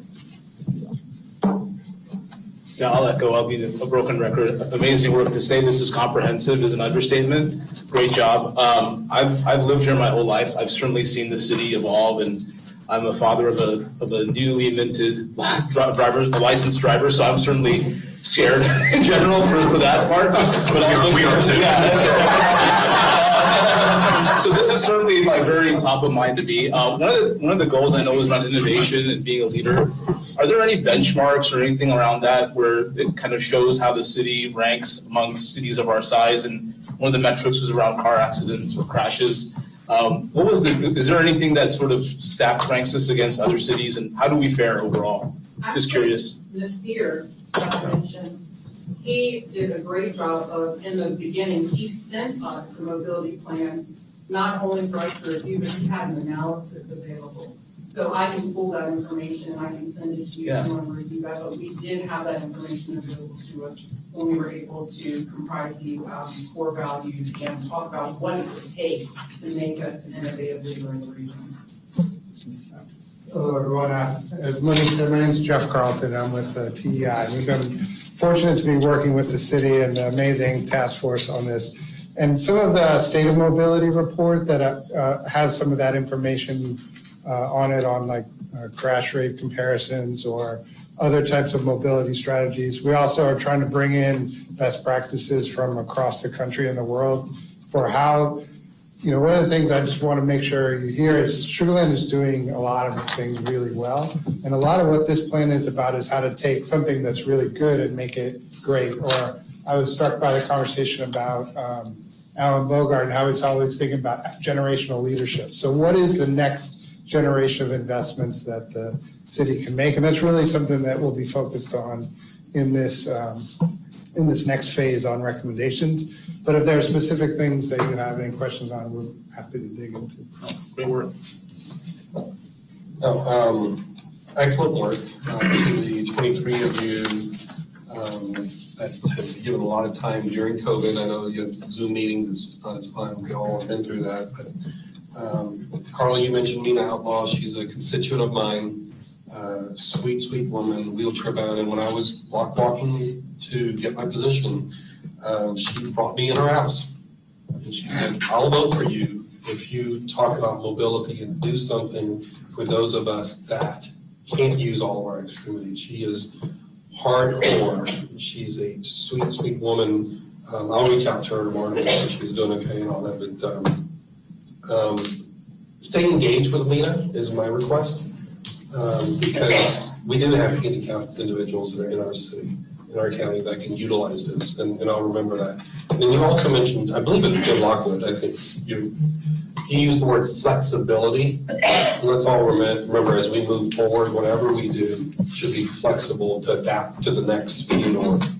But thank y'all. Y'all did a great job. Yeah, thanks for all the work. This is really well done. I had a question. Can you give us a sense of how many, there's a lot of focus on kind of, I'll just say not cars, not vehicles. That was mentioned a lot in the presentation. Can you give us a sense of what, maybe it's a percentage or just a general sense of how Sugar Land residents are using transportation so non-cars, bikes, walking for utilitarian purposes, getting to work, going to the grocery store or something like that, versus just leisure activities? Because there's a lot of, it's attractive to focus on that, but there's also a practicality associated with it. So I'm just curious if you have a comment on that. Sure.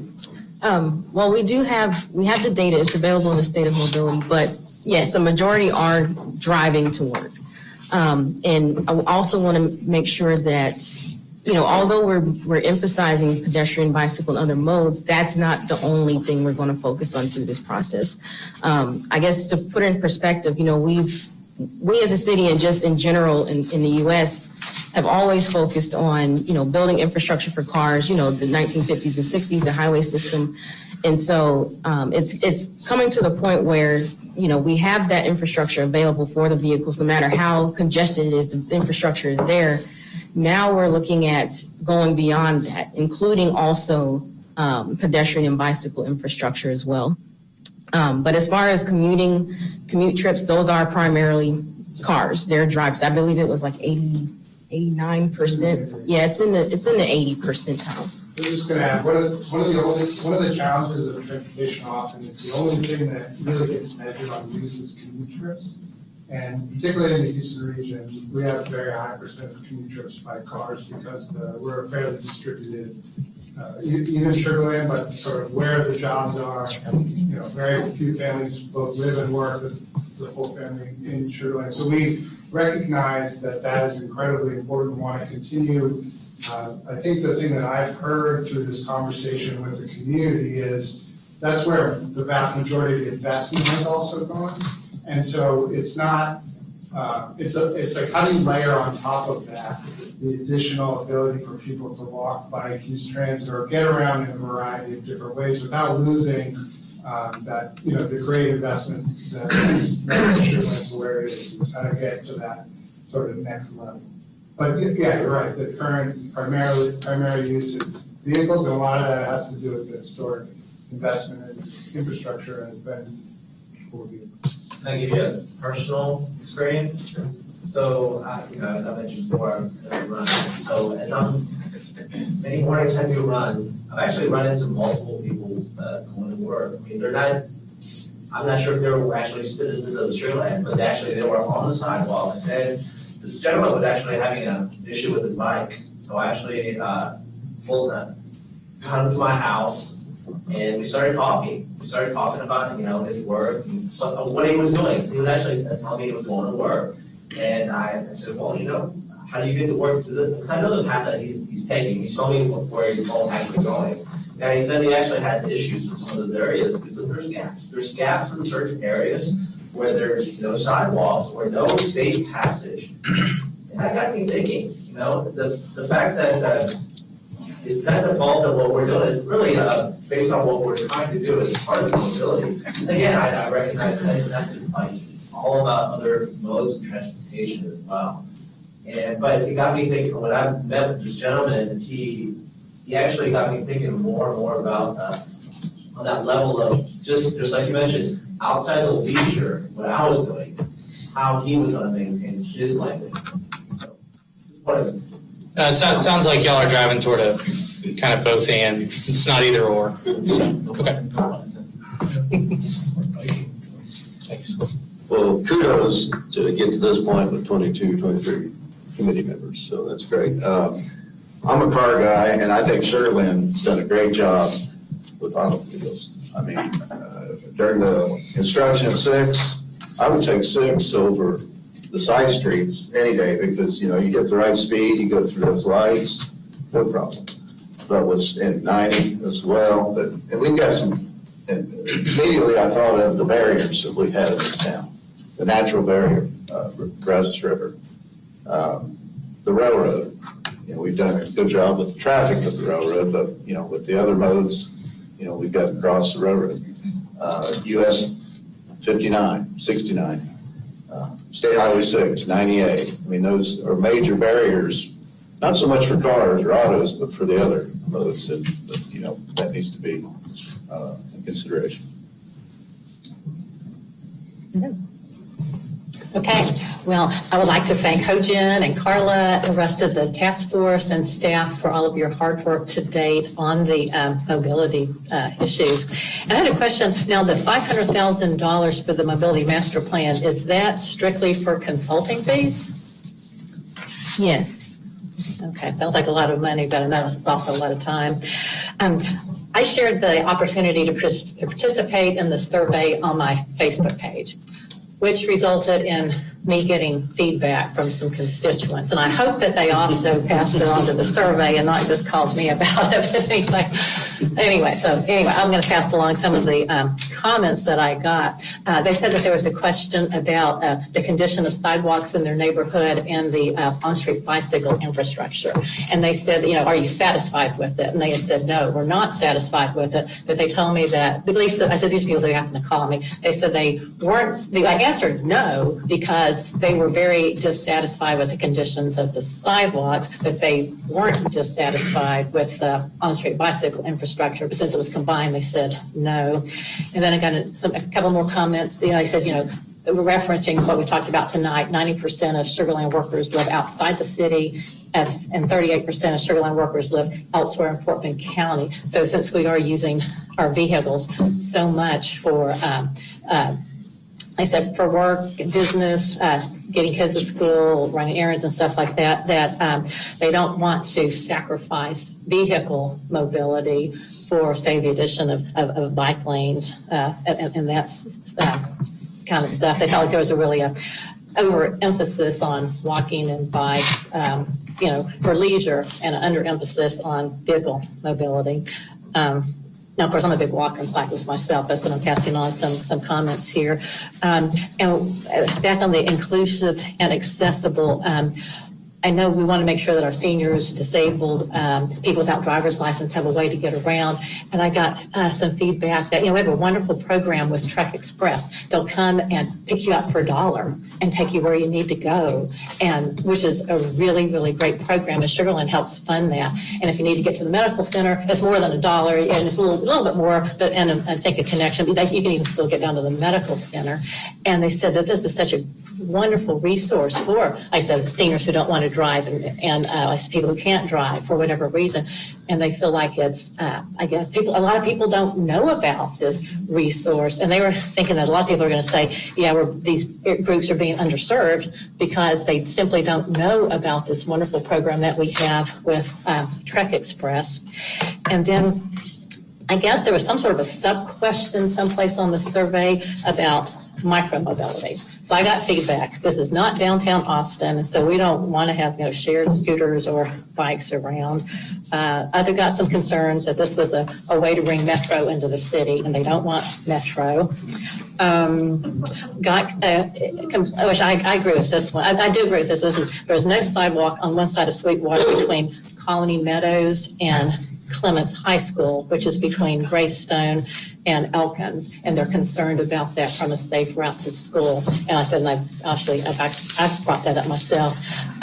Also got a request from Greatwood about having some sort of a bike trail between Greatwood and Memorial Park over the Brazos River. That would not be along 59, which is a great idea, but would be, I'm sure, I've told them, would be very, very costly. So I think those are it's all the different comments that I got from some of the constituents after they, I guess, took that survey or saw the survey.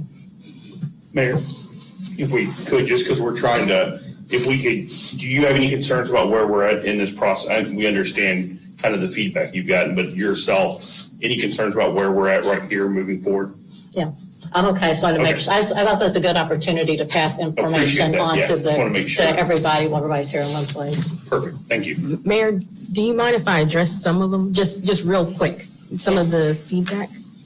Just an overall. Yeah, I don't want to get too much into that one, because I really, those are comments from the public. I don't think this is an appropriate forum to address that. I think that's feedback for you all to take and let the committee work through that rather than debate it here. Okay, understood. Thank you, Mayor. Just a couple observations. Number one, thank you so much to everyone involved in this project, city staff, the task force members, and to our consultant as well. It's really, really first-rate work product. You should all be very proud of where this is at this stage of the game. It's obviously very thoughtful, well done, data-driven. I appreciate all that. Observationally, I will say that two things jumped out at me. One is the statistic that 2/3 of the respondents said they had walked in or biked more since the start of the pandemic. I fall into that 67%. I've been a runner for a long time. I've been at Fort Bend Fit for a number of years. and have gotten more active on the cycling side in the last year. And I can tell you from going around our parks and our roads and things like that, everyone else is doing it too. So I know that this project would be underway anyway, but given where we are now, and given the likelihood that remote work is going to continue, I think we're going to continue to see heavy use by pedestrians, walkers, bikers, and again, in our parks, not just on our roads, but in other places around the city as well. So I think it's really well done. Secondly, I can tell that you guys are doing a great job of collecting data from all perspectives, because if I can search to find it here, I noticed on one of the little boxes that you had almost every comment and then the opposite of the comment. Like someone was concerned about transit and someone said we shouldn't be talking about transit. And so that showed me that, you are truly collecting data and all viewpoints are being represented on your group. And I think that's well. And finally, I'll just say, as a resident of Sugar Creek, we do not have any complaints about the condition of our sidewalks. That's a good one. Very well done. Thank you. Okay. Do you feel that you've got a good cross-section of the whole city for your feedback? I'm looking at the map on one of your slides. Just want to make sure that we're able to get good feedback from all across the city about their mobility concerns. I would say yes. That map was just one of those outlets that we use to get feedback. But because of that, it does show us that we should probably, allocate more time towards the north side of the town, making sure we do get a balance. But with all of the combined avenues that we use, all of the combined avenues that we used for community feedback, I think we did get a good, pretty diverse and widespread amount of feedback. Okay. Now, I will add to that. I know on an independent level, I did use social media heavily. And so I posted in a number of neighborhood groups all over Shoreline. I also posted in a number of specialized groups, whether that's for biking, pedestrians, runners, or just outdoor kite flyers even, how they use mobility in the city. So even outside of the official channels, which were the surveys that we presented to the public, I've been utilizing social media and even taking screenshots and utilizing that information as well. I was just curious if there's opportunities to go out and meet people at parks. I know it's been hard being, shut down and all of that, but I'm thinking about the northern side of the city, at the park up there, and over by Imperial Sugar, the old sugar plant, that area too, just to make sure that we get good cross-section of feedback from all across the city. I would just add, we try to track, like zip codes of where the comments come from. The map you see is where the comments are about, not necessarily where they're coming from. So it's a little bit different, and when we saw areas that were underrepresented, we did try to do additional outreach. We did put signage out in particular parks and just try as much as we can in this last year, which has been obviously a unique challenge to get engagement. But I've been really pleased with the types and locations that we've of what we've heard, but obviously we want to keep getting better, so your feedback is super helpful. Yeah, so I'm in District 1, and as I mentioned before, I go out to the parks in many areas of the District 1 area, Cullinan Park, like the neighborhood pocket parks, and I see a lot of runners, and I guess even though I think I'm an introvert, I tend to talk to a lot of people. And I got good feedback. I'm on the Parks Board as well. I talk to the Parks Board, the members there, and try to get their feedback as part of that. And every which way I can, I'm trying to get a sense of what the community is really wanting. And again, just being on the outside a lot is more, I see more and more people outside as well. So I don't just walk up to strangers, but if we're in a sitting area and they do strike a conversation, I'll say something and see what their thoughts are.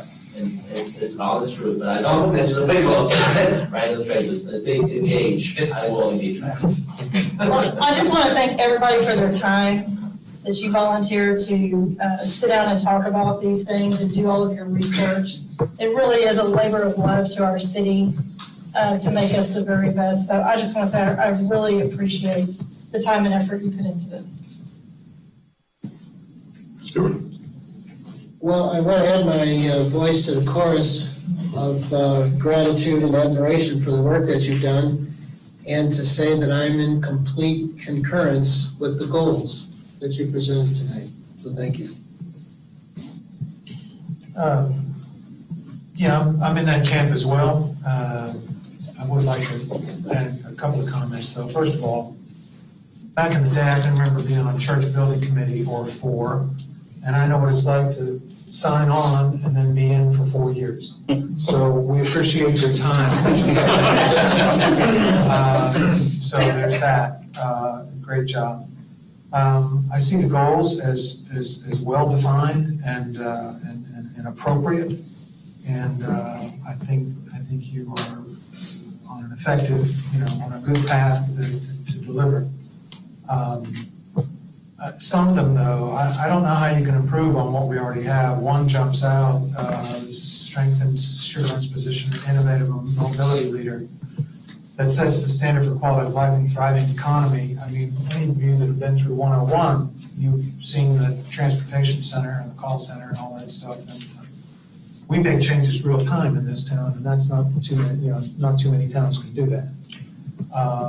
If there's an accident or whatever, that goes into the resilience of the last bullet as well.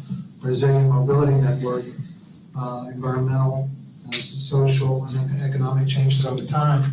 So far as the social, I mean, the pandemic is a perfect example of that. Huge, but we managed to carry on. Economic changes, this is a sidebar, but I have used 6 now that those extra lanes are in between Lexington and Brook Street, and amen. Thanks to everybody involved. There wasn't anybody in this group, but we stay ahead of that stuff as a city, and it's effective. So I don't know, those last 2, I wish you well, because you're getting like the last, from 98 to 100% kind of wins. So good luck. But there are some barriers to mobility, no doubt. And this type of community, this first colony, was the one that built these roads that were kind of little islands, and there wasn't much interconnectivity. So that's going to be one to overcome, particularly when the neighbors and the HOAs and so forth may not be in your court. So I think you're on track with some real challenges ahead, but kudos to all involved. Keep up the good work. I would just add on the word strengthen, you picked that out. We had originally said create Sugarland as a regional leader, and MT, the task force was like, whoa, we are a regional leader. That's about, keeping and staying ahead, not standing still. So every word in those we really debated, and that was I'm sure. When you say innovation, I know that in my field, when we think of being innovative, we're not talking about jumping outside the box or reinventing the wheel. We're just simply talking about a new way to do old things. So how can we improve on what we have to ensure that what we have is sustainable for the next 10 years? So I'm certainly not a runner like some of you. Good luck with that, by the way. I love to cycle. I recently started mountain bike riding, and if I live through that, I'll continue. I was a road cyclist, and I've done the ride to Austin, 6 or 7 times for the MS 150. But I got to tell you, those of you that don't ride on our roads, you don't realize how quickly you could die with textures, without barriers, without geographic routes. And I am not suggesting that the city can step in and deal with these mountains, such as geographic issues that we can't get in and around the freeway. And so I love that you guys are working so hard on this. Your presentation's fabulous. I recently did a project in the 3rd Ward, and I noticed everyone's riding bicycles. And why is everybody on a bicycle? So I was talking to some of the folks there. Well, theirs is a different situation in the 3rd Ward. Theirs is they don't have driver's licenses. And so we are so blessed to live in a community that We do have great jobs and opportunities in and out of the city, but when your statistics say that 90% of Sugarland workers live outside of the city, then you have to think, do I put the chicken ahead of this egg thing here? Do we address the mobility for leisure? Because I don't know how many of you have gotten on a bicycle and gone to even your local CVS. It's really fun when that little bag gets caught in your spokes and you're trying to hold yourself up. I may be the only person in the room that's been on the feeder street of 59 in front of HEB and wiped out and prayed that I wasn't about to die. I mean, I love the concept of mobility, and as a runner and a rider, like you said, you get it. You get how valuable it is, and you get how limited the disabled really are. I mean, I've got 2 big old wheels, and I can't get over some of these curbs. And so, kudos to you guys for really taking this and pushing it and pushing it. As I looked at it, Jennifer asked a question, are we getting enough feedback? And then something that popped into my mind, because you do have some runners and cyclists in here, have we done physical surveys? Almost as if we went door to door in a community that's not really feeding us back, and with city council, just checking, what are your thoughts on mobility? I don't know if we've done that. I'm not suggesting that we have to do that.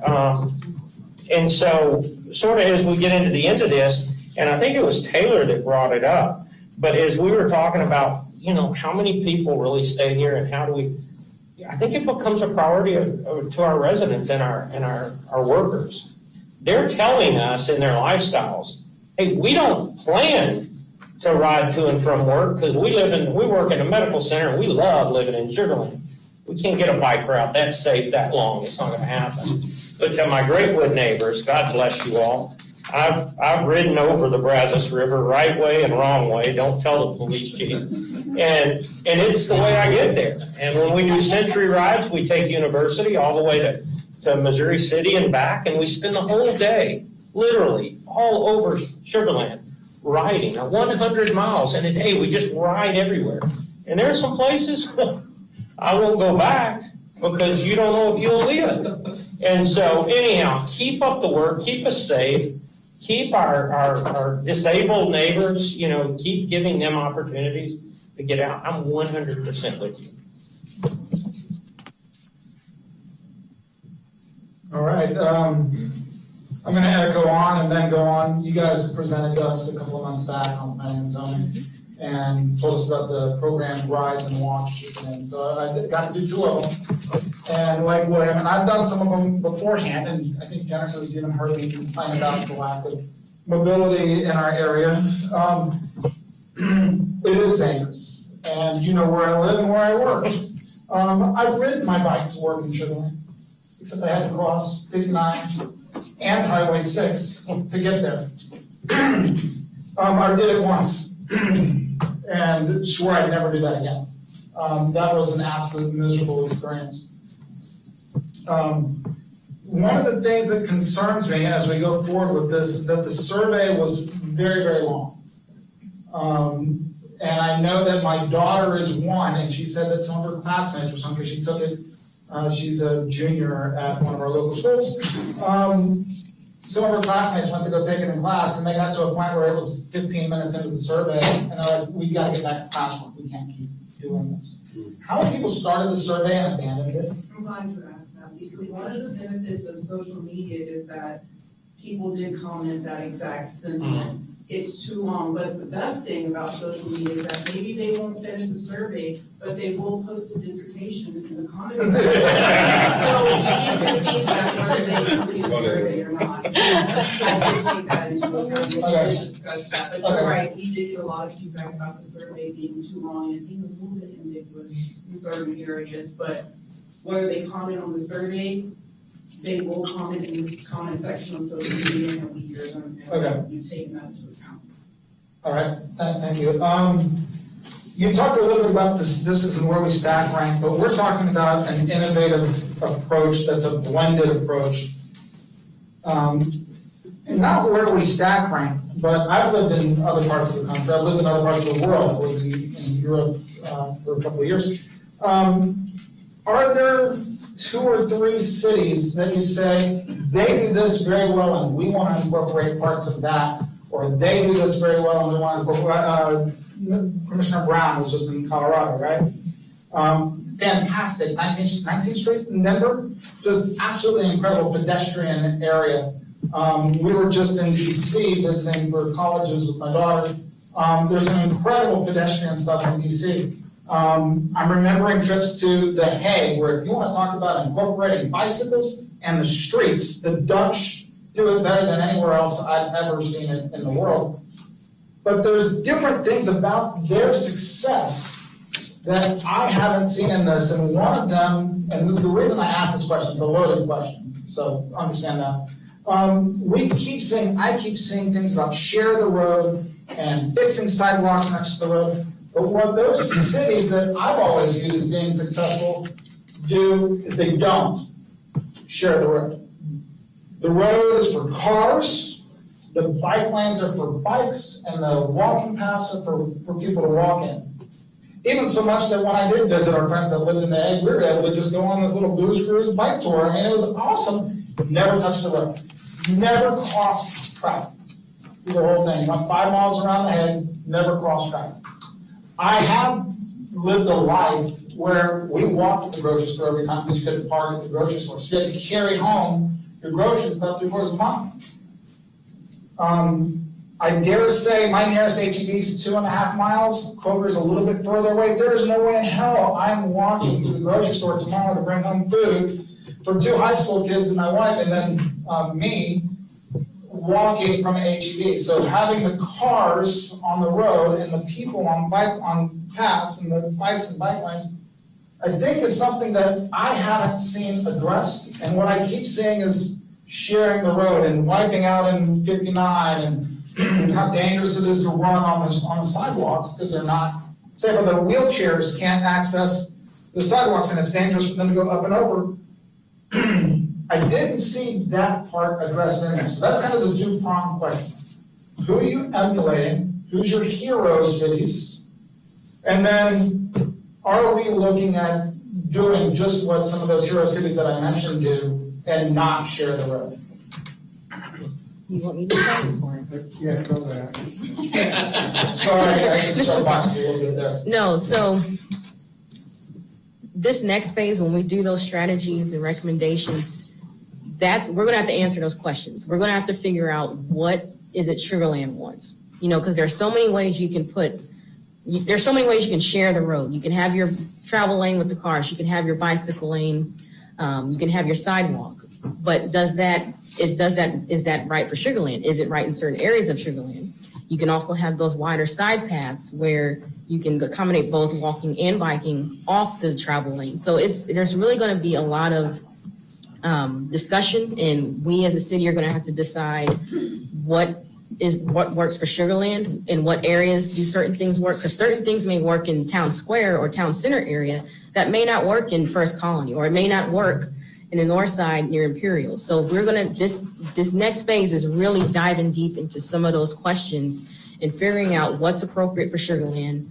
What do we want to see here? And that also ties into some of those small area plans that we're going to develop. That's actually the exact reason why we're doing those small area plans, is because there's no one size fit all transportation system, even within Sugar Land. And so, like I said, as we move into this next phase, those exact questions and those specific details are what we're going to address. And it's going to have to include the city. It's going to have to include TxDOT, because their freeways and state highways impact a lot of that stuff. It's going to have to include Union Pacific because they impact it.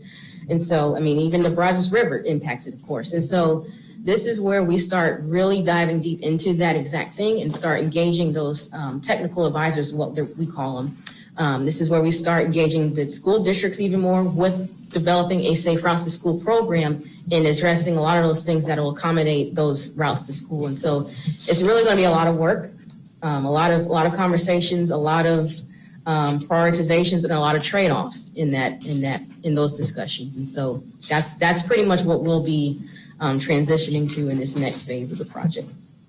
Let me see if I can close this up. First of all, hello, Jen, Carla, Jim. thank you all for the time that you've committed to this and for the time you're going to commit. That's always the toughest part. Offer some insight from the Transportation Policy Council of HKC. We're beginning to look at many of these things on the HKC Board of Directors and on the Transportation Policy Council. Look at not only the corridors, because they're fixed, but look at the activity centers. In the different modes that you all have brought up, you got bikes, pedestrians, cars, transit. Balance the wants and the needs. And that's something the city's always done a pretty good job of doing. There's what we need or have to have in order to function as, the best of the best city. And then there's wants that we like to have, but we may not be able to afford those kinds of things. The emphasis on technology, I think you guys are spot on. You've seen us run the corridor down 90 and others and be able to manage congestion. And I put brackets around manage as best you can. Congestion year after year, every time we do a survey, it's congestion, it's mobility, but it's really congestion. People want to get where they want to get, when they want to get there. And in some ways, that's up to us to manage the expectations and up to you all to manage the expectations as you move forward. Then the final thing I'd leave you with that I've seen before, and I think coaching with you and Carla at the head, be bold. Don't be afraid to bring it up. There are dollars now coming from the federal government that are able to be deployed in ways that we haven't been able to deploy them before. And many of them are restricted dollars. They can only be deployed in these different buckets. And shovel ready comes to mind. And the people that get those dollars are the people that are shovel ready. So keep that in mind. I don't want to give you guys you're steering the ship. I'm just giving you some overall thoughts, maybe that might help guide you as you go. Again, thank y'all. Anyone else? Yes, ma'am. I just had one other comment. You may or may not know that several years ago, there was legislation passed at the Texas legislature that provides for CenterPoint Energy to do an agreement with municipalities on hike and bike trails, on transmission rights of ways, and I hope that will be part of the discussion and consideration. Because it really fits into the Safe and Connected. Absolutely. We're in process with the James Trail, and we have another trail project that was included in the 2020 Fort Wayne County Mobility Bond that will also involve an agreement with CenterPoint as well. So, thank y'all. Sir? Yeah, can you change the weather so that biking or walking to work more than 2 months a year even makes any sense? Thank you. Item number 7, City Council City Manager Report. 7A, City Council Member Reports. Jan, let's start with you. Attended a meeting discussing the Ditch Trail with Council Member Hutchins and Jacobson. It's a really good meeting. Done a lot of work on that. I'm excited to see the presentation that will be coming forth to council on that. So, that's all my report. William. A lot going on. I think my biggest win was the governance, our training and our time together this past week. This has been a real learning opportunity for me, and I'm grateful for it. Next week, Michelle. No further reports. Suzanne. Thank you. Governance is wonderful, so thank you all for that. Saturday, I got to go to Fort Bend Seniors Meals on Wheels celebration, which is a wonderful asset to our community. So that was wonderful. Thanks, Stuart. Nothing additional, Mayor. Carol. Oh. Well, I, along with many other people, just love seeing Simon Manuel's mural right out here. It's just fabulous by Ever Galvez. And there were some peripheral sections that visitors could participate in doing the chalk with. So I and some of the people got to help fill in some of the details. So that was just really great there. And also the Shoreline Fire Department was involved in doing almost 300 ECG heart screenings for youth in and around Fort Bend County at Constellation Field recently to detect underlying heart conditions that are often missed. And this was a free service that was offered to our students. And so that's something that can save some kids' lives. So I really appreciate the fire department for being involved with that. The only thing I'm going to mention is council members on Friday, first budget hearing, general fund. So take a look at the general fund and be ready. It's going to go fast. 7:30. We'll have breakfast for you. And then I'd like to thank Matt, thank you and the P&Z members. Thank you all for coming tonight. This was long overdue. We'd done it last year. We got a little hiccup called the pandemic. So I'll look forward to doing that not too far into the future. It was just great to be with Suzanne again. I miss her. Well, we could put her back down. Down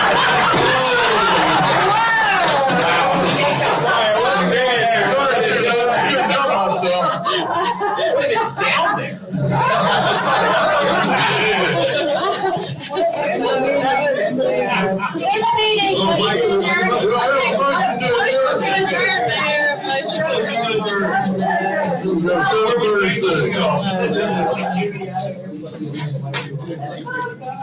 All right. Good work, Shoreline. Thanks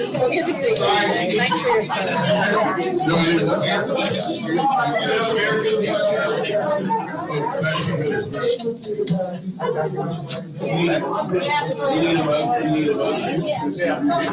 Hey, Taylor, come here. I need you. We got to turn the P&Z. I need you. Take a motion to adjourn. Got a motion, so second. Vote this time.